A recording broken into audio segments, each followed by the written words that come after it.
Hello বন্ধুরা, আমি বেরিয়ে গেছি। এখন আমাদের গ্রামে পূজা হচ্ছে, সেখানে মহাপ্রভু এসছে, আমরা সেখানেই যাচ্ছি। আজকে খাওয়ানো আছে।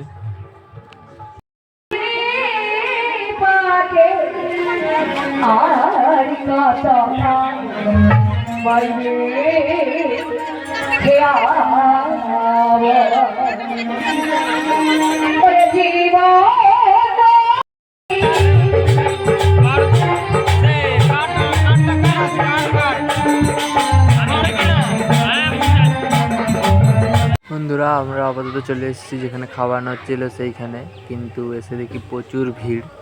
তো প্রথমে খাওয়া খেতে তো বসে গেছে। ওয়েট করার পর যাই হোক ঠেলাঠেলি করে আমরা তো লাইন পেয়ে যাই।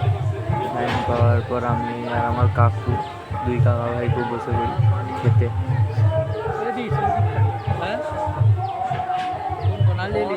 বন্ধুরা, আমাদের খাওয়া দাওয়া শেষ, আমরা এখন ঘর যাচ্ছি। আবার দেখাবে পরের ভিডিওয়। বাই।